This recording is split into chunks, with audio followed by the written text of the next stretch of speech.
Hello there, and thank you for tuning into the Home and Finance Show.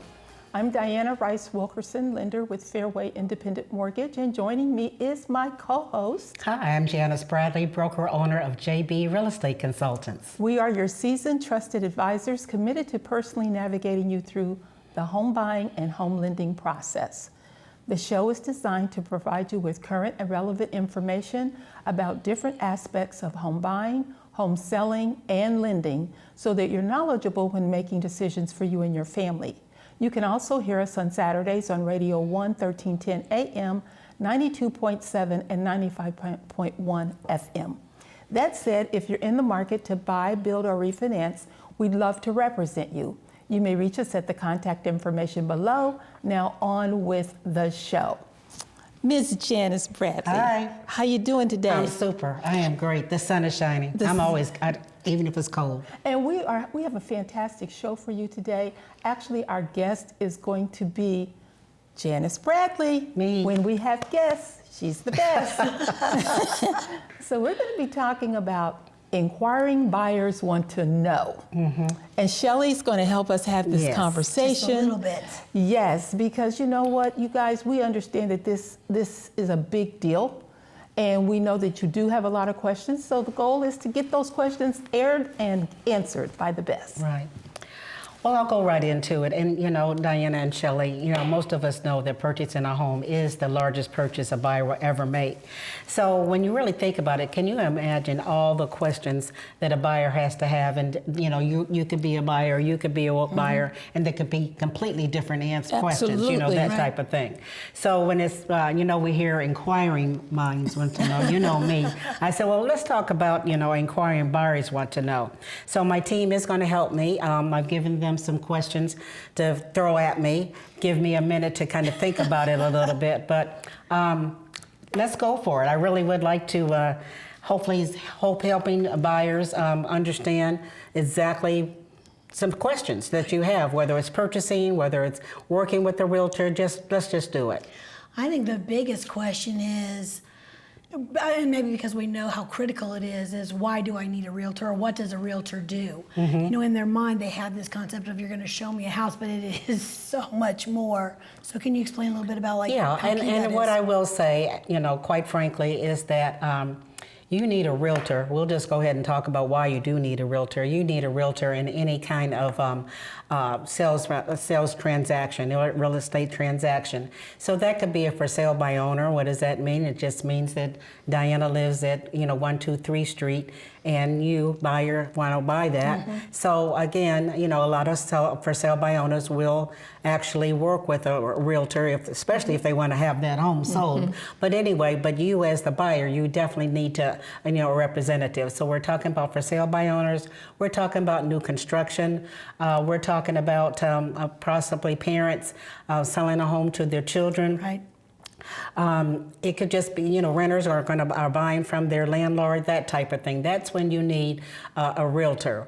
So what does a realtor actually even still do? And what do we actually have we're supposed to have your back. Right. That's how I want to say it. We represent you. We want to make sure that we are dealing with your interests in mind.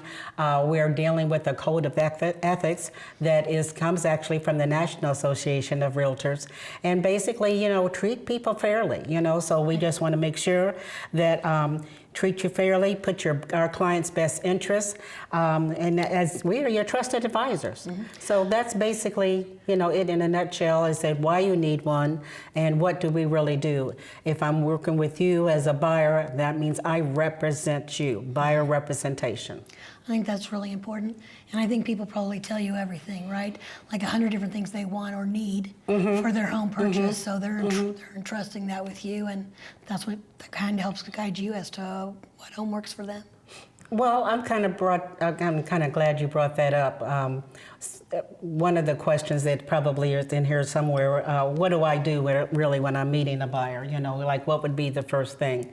And it's not like boom, boom, boom, boom, are you looking for this? Are you looking for that? Mm-hmm. I want to know a little bit about them, so, and again, I want them to know a little bit about me. So usually one of the first questions, just tell me a little bit about yourself, do you have family, or I can usually, if I filled out something a little ahead of time, then they might kind of know. But I just want to know what makes them tick. That's probably the best thing, so you can start a trust factor.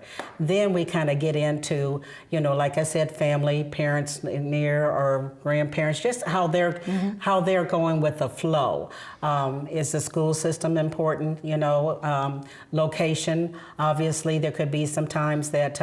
Well, we know with COVID, certainly maybe a home office now, so maybe location isn't as, important, right? Because we are looking at a completely different day.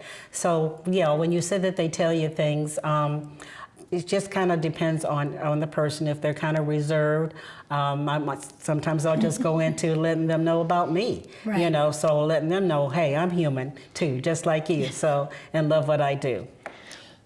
So if I'm a buyer, where do I get started? Who do I get started with? Let's say my goal is to buy a house this year. Should I be reaching out to a realtor? Should I be reaching out to a lender? What would you suggest? I'm really glad that you asked that question. If the first thing definitely will be to be pre-approved. Definitely you want to know everything that's going to go on when you do find that home. You need to know the good, bad, and ugly. So that's why when you're talking to a lender, they're going to help you through that process. Again, you can share with me what you may want to pay. But again, when you're talking with that lender, and I want to bring up something here that when we're talking about the pre-approval process, that's very, very, very important, is the fact that there have been some times that realtors have been asked by a to-be buyer that they just want to see the house. They're definitely interested in possibly buying, but they want to see the house first before they get pre-approved. Oh my goodness, and that's also just lack of knowledge. We get that. But we just want you to kind of understand, the importance of being pre-approved. And when, again, we mentioned representation, I as a buyer, if I'm a buyer's a seller's buyer's representation as far as for you, the buyer, I have an obligation also to the seller to make sure I'm bringing someone that can buy your house, that's actually pre-approved and have the ability to go forward in financing should they be interested. So you do have, you may get calls where people just want to see the house, but they need to kind of understand the rules that we abide by, and that's treating everybody fairly. Certainly the listing agent is representing the seller, and they want to know that we have a pre-approval letter. They might even ask us, do you have a pre-approval letter before we go into, my seller's house? Open houses are not a problem. You can go and view and things of this nature. You might want to say that you're working with the realtor. They might ask, but let them know you're working with me, so. Well, you are the best, so. Yeah. So how much does it cost me? I mean, if I'm getting ready to call a real estate agent, let's say I've been pre-approved, now I'm going to call a real estate agent, what should I be prepared to pay? That's a good question. For one thing, the fact that you are pre-approved, okay, you should actually know in detail exactly what you're going to be approved for and what kind of costs are involved. Now, I say that to say is that your lender will share with you, even if you're getting down payment assistance, your lender's going to share with you what your down payment assistance is, and would that also include some closing costs. You're going to know those costs. Now, if you're not getting all of the down payment assistance or what have you, then possibly we might have to be in a position to talk to the seller and negotiate. But again, we want to make sure that you understand all the costs are going to be involved. Hey, but there are going to be out-of-pocket expenses that are going to be your responsibility, and we really need to talk about that. The lender doesn't necessarily may or may not bring that up because they're not going to be the one actually writing the purchase agreement, of course. So you are going to need earnest money, what we call good faith money. So you're saying, well, what is the earnest money? So, and how much do I have to pay? Well, best practices will be to do 1% of whatever the sales price. But before we go out, I really want you to be aware, Mr. or Mrs. Buyer, that you will need to have that earnest money because once your offer is accepted, the purchase agreement reads within a certain time frame when that money is due. So the earnest money, again, best practice would be 1% of the sales price. Okay. That is an out-of-pocket expense. The number two that would be in line after you have an accepted purchase agreement would be an inspection. So the inspector does the service, okay? So that will be something that you need to have also as far as out of pocket. That could cost you anywhere from $350 to $450. Each inspection company may do something different, and you'll be able to find that out when that inspection has been taken care of. But it's a service, so you want to make sure that you are definitely prepared for that. Okay. The third one also would be the appraisal fee. Most lenders definitely, well, we have to have an appraisal. Right. You want an appraisal, Mr. and Mrs. Buyer, and of course the lender wants to make sure that that value is there for you. So that appraisal will also, the lender's going to ask for the appraisal, but that's also a service. So you just want to make sure that you're prepared for those out-of-pocket expenses. Again, that's going to be your earnest money. That's going to be for your inspection. That's going to be for your appraisal. So those will be the out-of-pocket expenses. And is there a fee for the realtor that the buyer should prepare for? And I'm glad you asked that question. And you know, I get tickled pink, I swear, when they do ask me that, because it makes me really feel good that they're even asking. And of course, why would they know? Right. But that is part of what the sellers have closing costs also. So that is part of the seller's agreement with the listing agent, so that what we do is co-op with one another. Now, there can be some situations that a buyer might have to pay some type of a fee. Let's say it's a for sale by owner that doesn't want to be involved with a realtor, but you really want this house. So then we might possibly have to negotiate a fee. So nothing's kind of like in black and white. Another situation could be maybe just some type of an investor or just some kind of a situation that you need me to look over the paperwork or whatever for whatever reason, and yes, there could be a fee. And those are more unique one-off type situations. Yes, that's true. So what about new construction? Why, I don't understand the reason you need a realtor, because, you know, there's a model, there's a sales agent, and you know, they asked me if I had a realtor, and I told them no. Right. Okay, and the reason for that is because, you know, it has their names all over it, you know, whatever company, ABC company, and what you're dealing directly with across the desk is that salesperson. We get that. But that salesperson isn't licensed. Okay, that salesperson works for that ABC company. So they have that ABC company, their interest. Right. Again, when I mentioned earlier, and I might have left off new construction, you still need representation.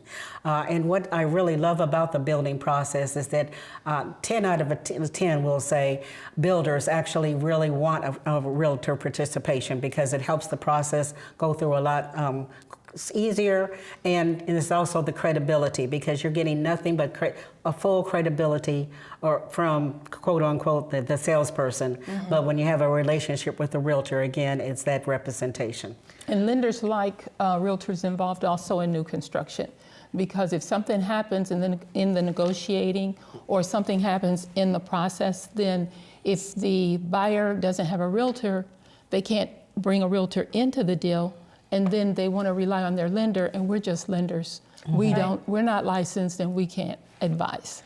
Well, I think with new construction too is, if you're buying an already built home, that's one set of documents, and there's a whole lot of crafted in the legality of all those. But when you're building, that's a different purchase agreement. It is. And different disclosures completely. To protect the builder, as is their company, that's their job. So. And I'm going to say it's really, truthfully, kind of one-sided with the building documents, okay? So everything is in black and white, but it's still how they're going to how their documents are, and we just more or less have to go along with it, but there are some things that can just be, make some changes. And also, one of the things that, and with new construction, is that it's new and everybody gets happy. Right. And we're inside a model and we see the most beautiful, you know, decor all the way through. So I'm there to kind of help you. You are approved for $240. By the time we finish, it'll be $340. And because they're not understanding, everything is going to be added on. And then you're ready to pass out when you see the payment. Yeah. It went from 240 to 340. Then the games begin, you know. So it just helps. It's really important to have that. Do you often get people like the first time they're buying is a new construction? At times, Okay. yes. It can be. It can be. That's very unique. In this day and age, I would probably say, well, I'll just take it back. Every situation is so completely different. There are some people that just absolutely know. They'll actually say, use the word, instead of existing home, they'll say, I'm not interested in a used home, like a used car. I'm serious. But they don't, that's just human nature. Absolutely. It's just human nature. So they do want new construction. We would like to do that.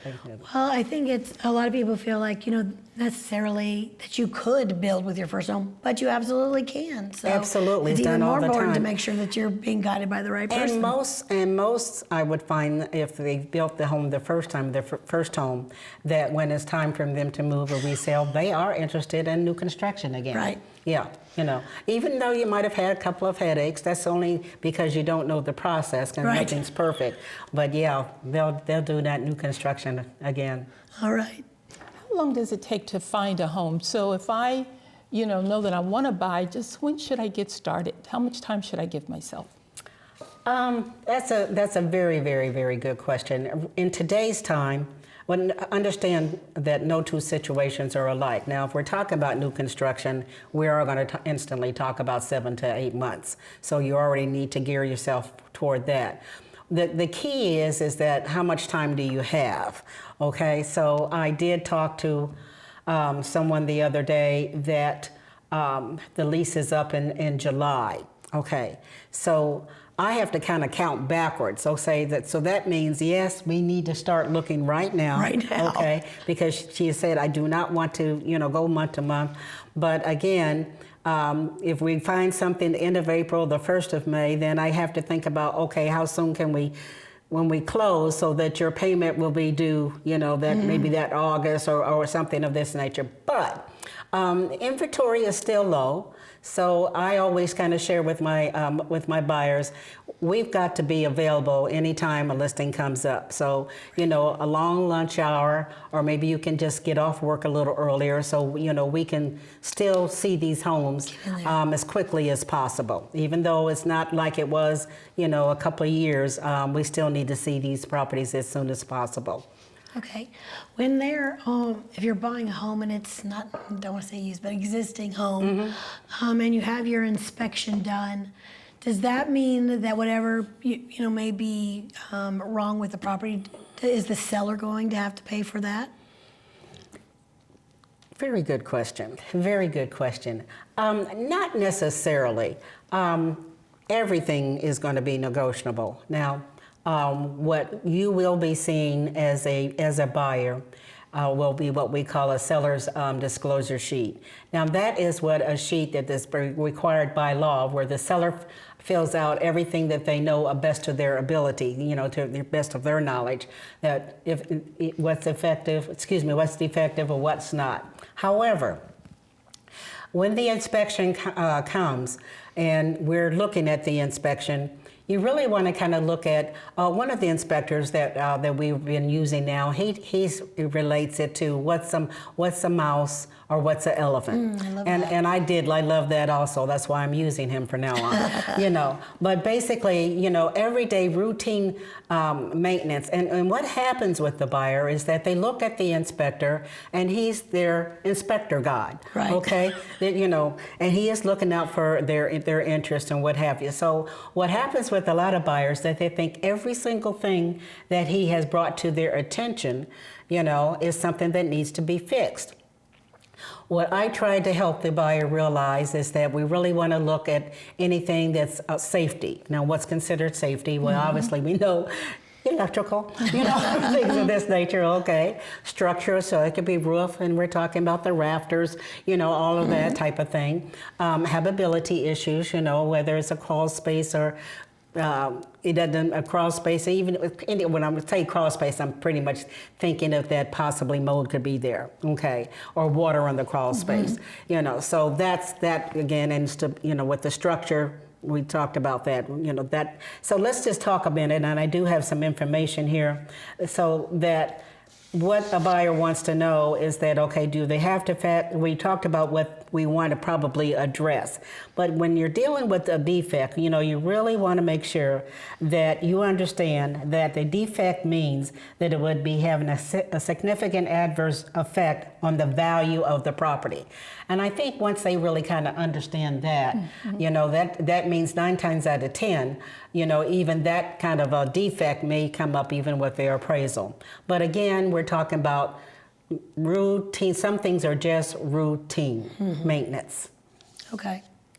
So something that would affect value, that wouldn't be something that's kind of, although it may seem like a large expense, like a water heater might need to be replaced or might be near the end of life, but that's not value effective, right? I like that, because you're right.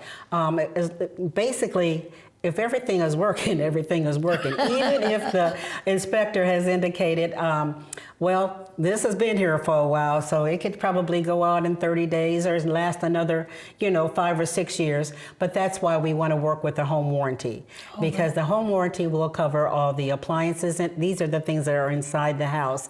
The home warranty covers the appliances, which could be still the washer and dryer if that's there, refrigerator, appliances, period. But it also will cover the water heater and the HVAC system, plumbing issues, and these are the kind of things that can go wrong. So again, I've had situations where the inspector might have said, "Oh, boy, this is I don't know," but that's okay. But I just tell them, "Look, you've got this. As soon as you close, you are covered." So hopefully that answers your question. It does, thank you. Janis, what does it mean when you see DOM? What that means is days on the market. Okay. And the reason that's kind of important, it's certainly important for me to know, right. But it might help in negotiating when the buyer and I are looking at, okay, how many days has this been on the market? And usually I will share with the seller as well, with the buyer, the 3 reasons why a house usually remains in the market, and that's price, condition, and location. So we kind of have to figure out what's going on. And sometimes what could happen is that maybe the an offer on the house fell through. So that still extends the days of the market because it hasn't closed yet. Mm-hmm. Do you consider, if you see days on the market and well, let me ask you this question. What is the average number of days on the market in this market? In this market, I've seen a little bit of everything. Okay. I would probably say every bit of 2 weeks. I've seen some 30 days, but I also try to find out what's going on with that. If you see some that's longer, normally it's because the house came back on the market for whatever reason.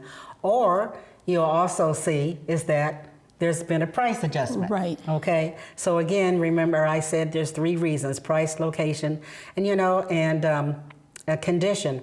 And what we have to understand, well, we did. I mean, that was in the days, and now today is a little bit more. But value is in the eye of the beholder. Mm-hmm. So the buyers kind of tell you what they want to pay. So let's not talk about what happened a couple of years ago, because that doesn't count anymore. It doesn't count anymore. So if a home is on the market for like 2 months, mm-hmm. would you be afraid of that property or no? We would definitely have to see it. Okay. We would definitely have to see it. Hopefully I would know that listing agent who has it on the market, you know, to kind of see why. And there are some tales of it are really the price. Okay. Okay. Okay. You know, So you can go in and see. I can see that the price has gone down, you know, Okay. like every 2 weeks, every 3 weeks or something of this nature. Or again, the house came back on the market for whatever reason, Got you it. know. Yeah. Or again, because once we see it, it may be that, because sometimes the pictures lie about some of the homes, and you know. Need to see. What about neighborhoods, like a planned neighborhood homeowners association? I guess a lot of people want to know about that right away. What kind of rules, kind of thing? What does a homeowners association actually do in a short? What I do find is that with first home buyers, it's normally not even a problem, because it's just part of it and they accept it. Homeowners Association, you know, is there actually to help the stability of the neighborhood. And, you know, that's something that actually started, I think, in the 1990s, when you started having a whole lot of new construction. But, you know, just making sure that, you know, you don't have a pink house, you know, or yellow and pink house. But again, giving the neighborhood stability. Sometimes it even comes with the, if they want to put a fence in, okay, fence up, then they have to get permission. And usually it's going to be where everybody can't have anything more than 6 feet, you know, something. But again, it's going to be good for the neighborhood. Sometimes you might have situations where they say you can't have more than 4 or 5 cars, you know, in the driveway, just things of this nature. But on the other hand, I have situations where if a person might be their second home or third home, they're saying, I don't want anybody telling me what I can't do, can or cannot do. That's true. And sometimes it's not that deep, but it's just the attitudes, you know. I like the choice, because if you are a person who would prefer to live in that uniform community, then you have a choice. And if you choose not to, then you have a choice also. So once again, I think it's like lifestyle, like condos in a way. It is, but you know what's interesting is that the HOA communities far outweigh the Existing, okay. HOA communities. Yeah, Got so you. that gets a little rough, because we are talking about older neighborhoods. That is you so know? true. So, you know, if you're not into older neighborhoods, and sometimes that's, you know, that's because of the fact that it's not updated, you know. But if it's updated, you know, we can get them in, and sometimes the excitement, you know, just they understand it, you know, and actually sometimes trust an older home just simply because of their thinking is built better. You know, does that make sense? It makes a lot of sense. Great. Well, listening audience, viewing audience, you have been listening to the master. We've had our master class on what buyers might be questioning when they get ready to enter the buyer's market. Janice, thank you so much for your wisdom, your sage Appreciate wisdom. it. Truly Yeah. appreciate it.